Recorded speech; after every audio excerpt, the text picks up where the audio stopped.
One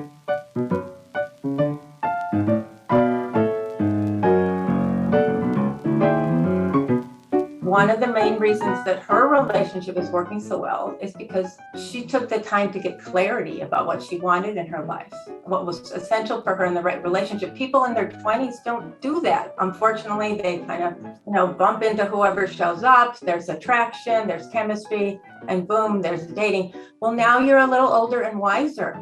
You can be smarter about this. This is a great opportunity. This is a great time to be out there because really you can take the time to get that clarity.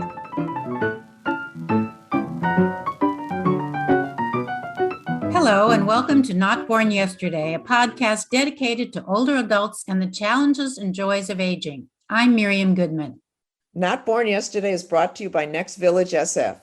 Next Village SF is a local nonprofit providing older adults in the northeast neighborhoods of San Francisco with support to help them age in place. I'm your co-host, Lynn Winter-Gross.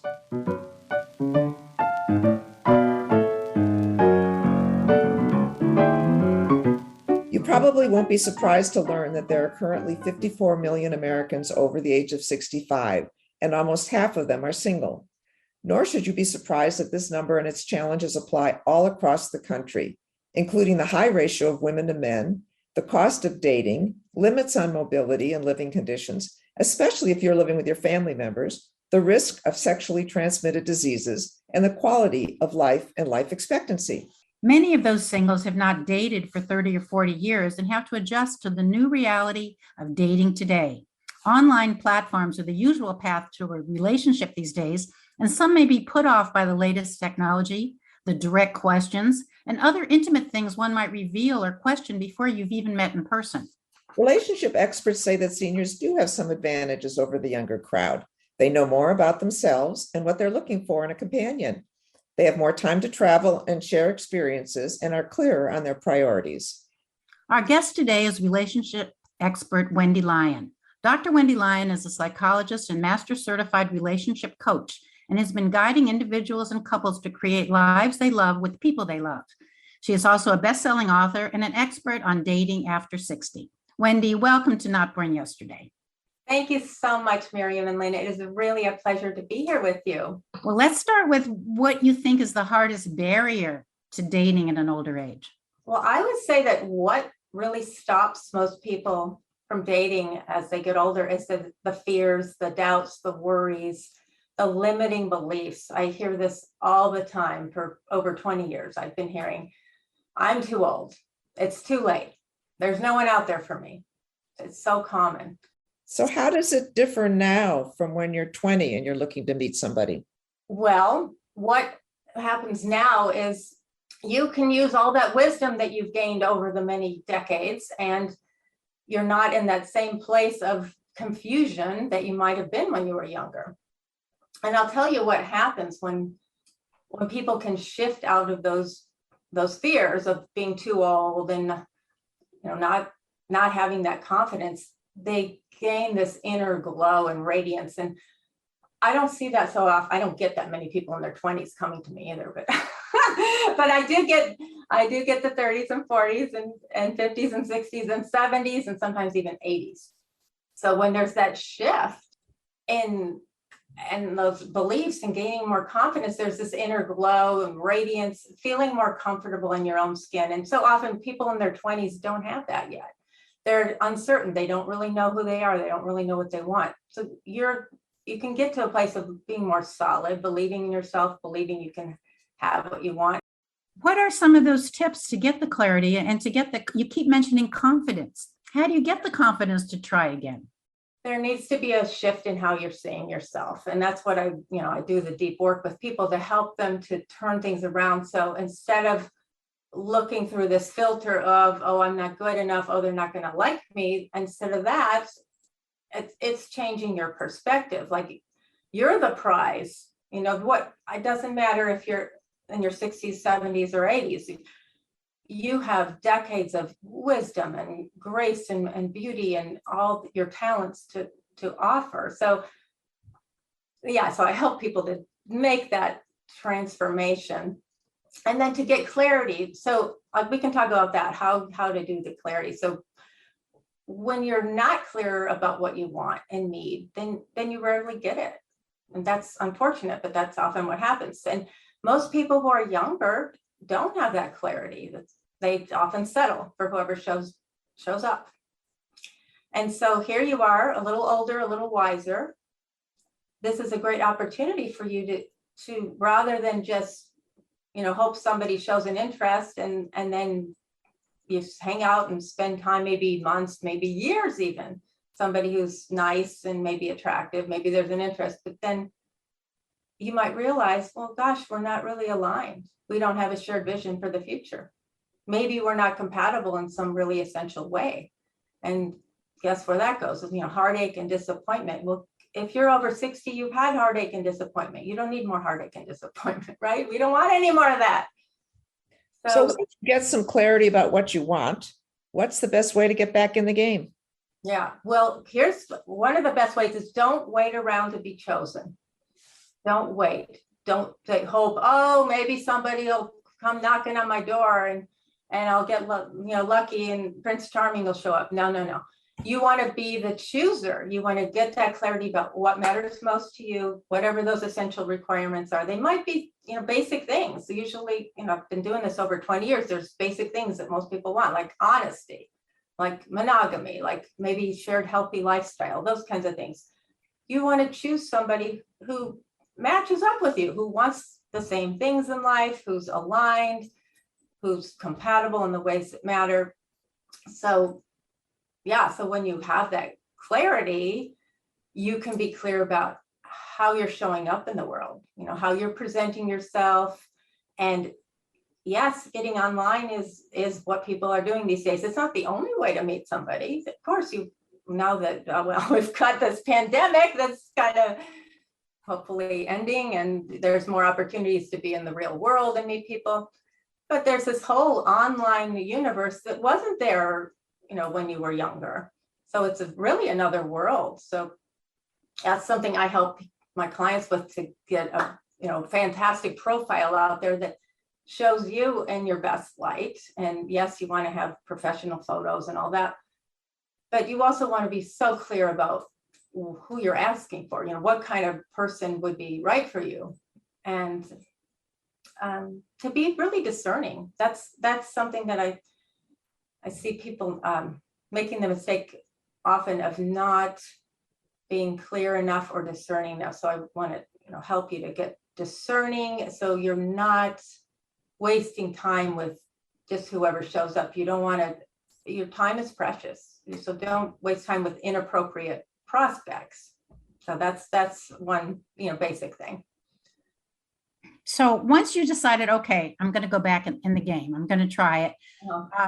What happens when your children find out? Or should you tell your adult children you're going to do this? Because too many people think, oh, mom, he's just after your money, or, he's going to break your heart. You shouldn't do this. Or what should you do in terms of dealing with your adult children?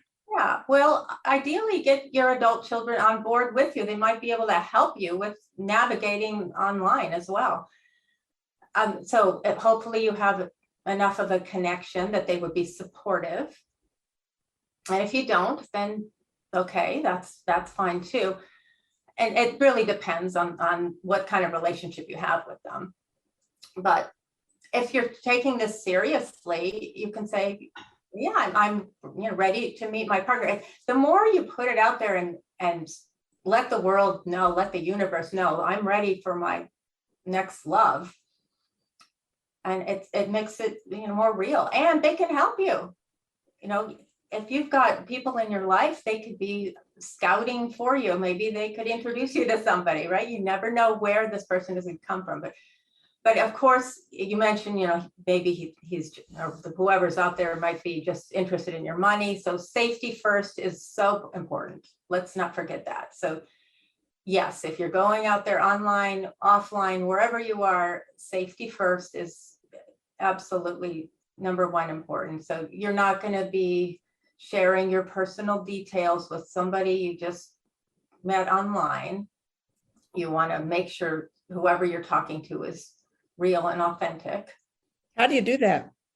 well, make sure that they're actually able to have a back and forth conversation online that is personal, and they're not giving you some story that sometimes I hear this a lot, like there's these guys who are not in town and they're saying, oh, I really want to get to know you, but I'm far away. And if that's going on, that's kind of a red flag, pay attention to those type of things.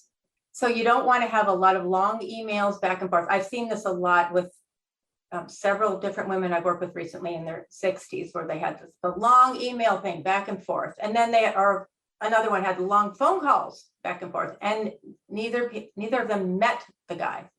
So you don't want to do that. You don't want to have this long back and forth thing. You want to move quickly from quick, like online, enough to determine that this is a person that is actually responsive to you, and not just giving some kind of general, something that could be to anyone. So it's got to be kind of personal connection. And then a phone call or a Zoom call. And then you want to meet in person. You want to meet in the daytime. You want to meet in public, in a public, safe place, and do it pretty quickly. Don't get all involved with some, it's not even a real person until you meet the person. So that's one thing, to take it offline rather quickly and make sure you're meeting in a safe public place. I've also met a number of women who have lost their husbands from heart attacks or strokes. And they say, I don't want to go through this again. I don't want to take care of another man again. Kind of, then there's the old nurse or purse we talked about. Yeah, I hear that one too. Yeah. Yeah. What about that? How do you get back in the game if you think, oh no, I don't want to end up there again? Well, it takes courage. I mean, yes, it's possible that whoever you meet, if you form a bond and you're committed to moving forward together, one or both of you could get ill. Things can happen. And it's deciding that, okay, I'm ready to take that chance. And life is precious, love is precious, it's worth it. And at the same time, you're going to be discerning, and obviously you wouldn't get involved with somebody who's already needing your support. So at least get started with somebody who is able to keep up with you. I hear this a lot too, like, if you're into hiking and biking and you want somebody who can do things with you, then that's what you're looking for. You're not looking for somebody who can't do those things with you. So how important do you think dating sites are versus the old fashioned meeting at a class or meeting at a bar or being fixed up by friends? There seem to be a lot of challenges for dating online. Well, it's an opportunity that wasn't there. When we were all young, that wasn't a thing, right? You just met whoever you met, wherever you were. So meeting in a bar is not really an ideal. I mean, what are the chances you're going to find your true love who's compatible with you in all the ways that matter and who's a great match for you for, the next chapter of your life? It's unlikely that will happen in a local bar. Possible, but unlikely. Whereas online, you can be much more strategic. You can put a great profile out there that's very clear, saying, this is who I am, and this is who I'm looking for. And you're more likely to attract somebody who says, oh yeah, that sounds good. I love what you say about honesty. A friend of mine told me that she heard from a man who said, I don't want any women who color their hair or have had plastic surgery. I want somebody real. And she wrote back to him saying, well, I'm not for you, but I have a friend you might like to meet. And she put them up together. So I thought that was great. That's awesome. I love it. So one of the things I've heard from a lot of people is that they take it personally when they're rejected or the person that they click on doesn't respond to them. Yeah. How do you handle this kind of artificial rejection? Right. It is. Well, remember, it's artificial. So you are the chooser. And this is like a game online. Until you've actually met somebody, you can think, I'm playing this game. We're having fun here.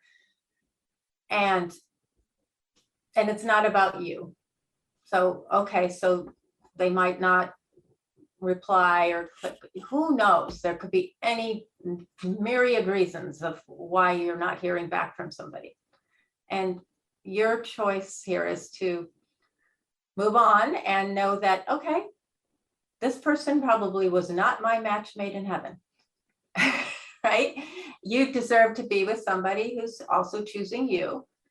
And it does require a little bit of a thick skin to not let yourself get too involved with anything that's not real yet. And I do recommend that when you do find somebody you like, that you don't just stop everything and then focus all attention on that person, that you can keep your options open, be meeting a few people until you're really clear that, okay, you've met somebody who's great, and then it's time to just focus on this person. Well, thank you so much, Wendy. It was a pleasure meeting you. That was Dr. Wendy Lyon. Thank you, Lynn. Thank you, Miriam. And remember, it's never too late for love. Never too late. Don't give up on love. You can get the confidence and clarity and support you need to find the love you want.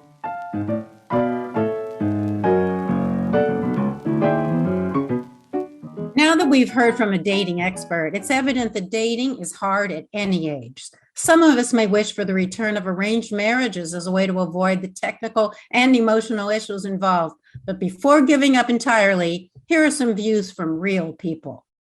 As a teacher, you don't meet men, teaching at elementary school. I don't drink, and so I don't like to meet men at bars. I rode bicycle very frequently, and I have met a few men while I've been bicycling, and we've, gotten together, and often I'll find out they're too young or they're married. My wife of 44 years died in May of 2019. And the truth be told, I felt it was kind of disloyal to my wife to date anyone else or to even go out with anyone else. But after 9 months or so, I began to, get kind of lonely and wanting to be with, a woman and be part of a couple.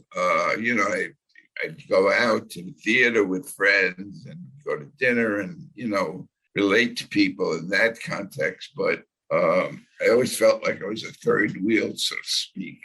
I want to meet someone that I can spontaneously say, let's go get coffee or let's go on a walk, just like I'm making dinner, come on over. And it just doesn't seem to happen for me. I met my second husband. I was divorced, and I met my second husband online, and he was a wonderful man, and I was very, very lucky.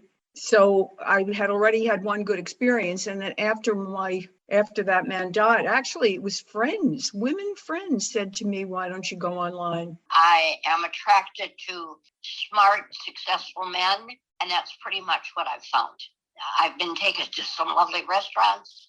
At this age, I would highly recommend, if somebody is looking to meet somebody, that's the way to go, is online. I recognized that I was in a kind of a situation where it wasn't working anymore. I was retired. I wasn't in a situation where I'd meet many people in an office like I might normally. And so I considered the possibility of going on a dating site just as an opportunity to get to meet or see different people, lots of people. That was the only real way that I could meet people, I think. Take a look at a few of these sites. Go and see who or what is on them and what these sites require. Because I tell you what I think is the real problem is whether or not you're technically savvy.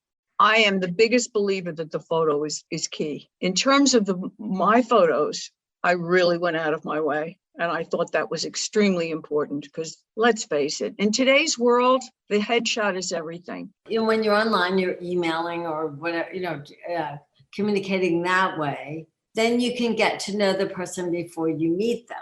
And then you have something to talk about immediately. We're older. That's to our advantage in this instance because we have wisdom. We've had life experiences. We have some idea of who's, legitimate and who isn't. And if you don't, check it out with a friend. You can check out, say, hey, I'm wondering about this person. What do you think this all adds up to? first thing I looked at was attractive, physical attractive. That was important to me. And then once I sort of honed down, you can eliminate people. Once you hone down to a number of people that you liked physically, then I would check their backgrounds. Go slowly with developing the relationship. I mean, there are women who've told me we have a great deal of disappointment because they thought this would be some romantic, wonderful thing right from the get-go. Well, I'm sorry, not in today's world. First of all, many of us are wounded birds. We certainly don't look as exciting or as ravishing as we were when we were young. There may not be an instant take. It may not click. I think you have to give it some time and respect the other person and the kindness to another human being and their frailties and insecurities, getting back to a dating scene after the loss of a mate or a very unfortunate experience in a marriage, or even just in a loving relationship. Things can go wrong. So I think you have to cut people some slack and get to know them. There are a lot of self-centered men. There are a lot of weirdos. And I think the biggest thing I learned is most of them don't know what they want. The good part about that is the majority of the men that I've met have been in long-term relationships. And I've gone out with a lot of widowers. And I think that's good, that they were in a good relationship. We're not used to it. And that's the good part, because that means we're doing something that's new and exciting, that has challenges. All that is good. But I do think another big dictum is do not take it personally. There's so little that has to do with who you really are. It's just what you want, and get it out there and see what you get.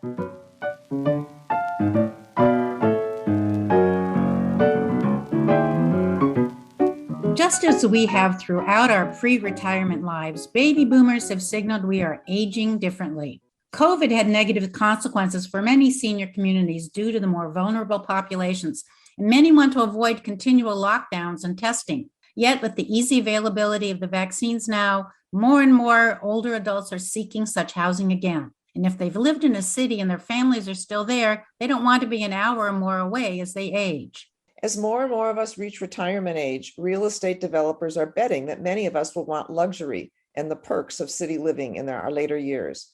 While older generations may have opted for suburban, warm weather areas for their retirement, it's not surprising that new residential retirement communities are showing up in urban areas, complete with several dining options, a bar, fitness centers, award-winning chefs, and extras not necessarily found in the classic suburban retirement communities. It's definitely not your father's nursing home. Because housing's more expensive in cities than in suburbs, these new projects are aimed at high-end customers. While currently there are only about 20 high-end senior communities in urban areas, some predict there will be many more such projects on the drawing boards.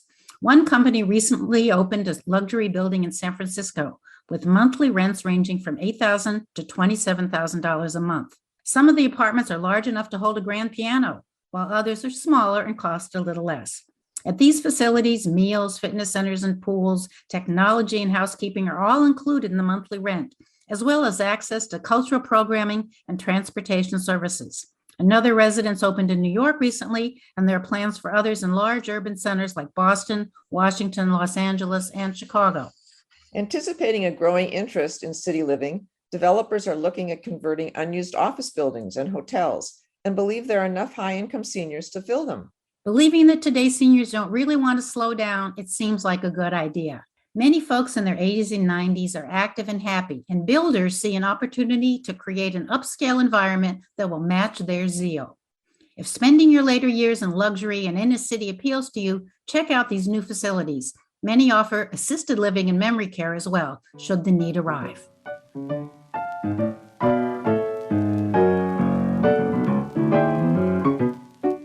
That's our podcast for today. Our thanks to relationship expert Dr. Wendy Lyon. You can learn more about Next Village SF by going to their website, nextvillagesf.org. Our theme music is from Hook Sounds, and Jason Dahlstedt is our engineer. And thanks to you for listening. We'd love to hear what you would like us to discover and discuss. Please contact us at nby@nextvillagesf.org. Be well, stay strong, and remember, you weren't born yesterday. I'm Lynn Winter Gross. And I'm Miriam Goodman.